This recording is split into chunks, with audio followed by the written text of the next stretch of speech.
एक बार एक बहुत बड़ा बिजनेसमैन एक छोटे से गांव में जाता है। उसका प्लान होता है कि उस गांव में एक फैक्ट्री लगानी है। वो एक ऐसी जगह तक पहुंच जाता है जहां पर उसके सामने नदी होती है, उसके सामने गांव होता है। अब उसके पास में दो ऑप्शन होते हैं। एक कि वो सड़क के रास्ते से घूम करके उस गांव तक पहुंचे, जिसमें करीब करीब 8 घंटे लगेंगे, क्योंकि डायरेक्ट कोई रास्ता नहीं है वहां तक पहुंचने का। दूसरा कि सिर्फ 20 मिनट में एक नाव में बैठ करके उस नदी को पार करके उस गांव तक पहुंच जाए। तो अपना टाइम बचाने के लिए उसने उस नाव में बैठने का डिसीजन लिया। वो नाव बहुत ही छोटी सी थी, जिसमें एक तरफ एक आदमी बैठा था जो कि नाव चला रहा था, और दूसरी तरफ ये बिजनेसमैन बैठा हुआ था। तो नाव में बैठने की थोड़ी देर बाद उस बिजनेसमैन ने उस नाव वाले से पूछा, तुझे पता है तेरी नाव में कौन बैठा है? तो नाव वाले ने बड़े भोलेपन से कहा हाथ जोड़ कर, नहीं साहब मुझे नहीं पता कौन है। तो बिजनेसमैन बोला, अरे तू अखबार नहीं पढ़ता है क्या? हर दूसरे दिन मेरी फोटो आती है अखबार में। तो नाव वाला बोला, अरे साहब मुझे कहाँ पढ़ना लिखना आता है, मैं बहुत छोटा सा था जब मेरे पिताजी गुजर गए थे, तो अपने परिवार का ध्यान रखने के लिए मैं बचपन से ही काम में लग गया और तभी मेरा स्कूल छूट गया।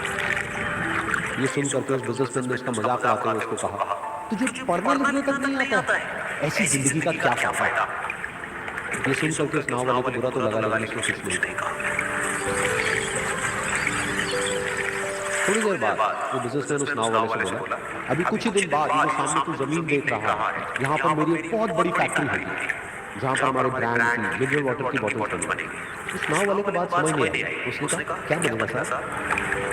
तो बिजनेसमैन थोड़ा सा इरिटेट होकर के बोला कि हमारे यहाँ पर पानी की बोतलें बनेंगी जो तेरे गांव में नहीं बिकेगी, लेकिन शहरों में बहुत बिकती है। अरे कभी तो शहर गया होगा तो तुमने देखी होगी पानी की बोतलें रखी होती है दुकानों पर। फिर वो नाव वाला बोला, अरे साहब मुझे कैसे पता होगा, मैं तो कभी इस गाँव से बाहर गया ही नहीं। फिर बिजनेसमैन उसके ऊपर हंसते हुए बोला, तू कभी इस गांव से बाहर तक नहीं गया, तुझे पता ही नहीं कि शहर क्या होता है। अरे ऐसी जिंदगी का क्या फायदा?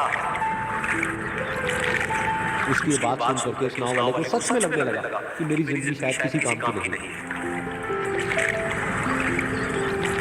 अपनी सोच की वजह से उसका नाव से ध्यान हटा और तभी नाव की टक्कर हो गई एक बड़े से पत्थर, जिसकी वजह से नाव में पानी भरने लगा और नाव डूबने लगी।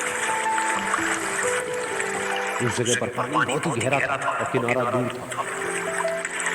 नाव वाले को समझ आ गया कि अब इस नाव को बचाने का कोई तरीका नहीं, और वो अपनी जान बचाने के लिए नदी में छलांग मारने वाला था। तभी उसने उस बिजनेसमैन से पूछा, साहब आपको तैरना तो आता है ना? तो बिजनेसमैन घबरा करके बोला, ऐसा क्यों पूछ रहे हैं, मुझे तैरना नहीं आता। इसकी ये बात सुन करके नाव वाले को हंसी आ गई और वो बोला, अरे साहब आपको तैरना तक नहीं आता, ऐसी जिंदगी का क्या फायदा? ये सुन करके उस बिजनेसमैन को अपनी गलती का एहसास हुआ और वो हाथ जोड़ करके उस नाव वाले से बोला, तुम जो कहोगे मैं तुम्हें दूंगा, बस मेरी जान बचा। तो उस नाव वाले ने बोला, अरे साहब आप घबराओ नहीं, मुझे सिर्फ तैरना नहीं आता, मुझे डूबते हुए लोगों को बचाना भी आता है। आप मुझे कस के पकड़ लो, मैं आपको कुछ नहीं होने दूंगा। और फिर उस नाव वाले ने न सिर्फ अपनी बल्कि उस बिजनेसमैन की भी जान बचाई। तो इस कहानी से हम एक बहुत बड़ी सीख ले सकते हैं कि हमें जिंदगी में कभी भी किसी का भी मजाक नहीं उड़ाना चाहिए या उसको अपने से कम नहीं समझना चाहिए, क्योंकि हमें नहीं पता कि हमें कब, कहाँ, कैसे, किसकी जरूरत पड़ जाए।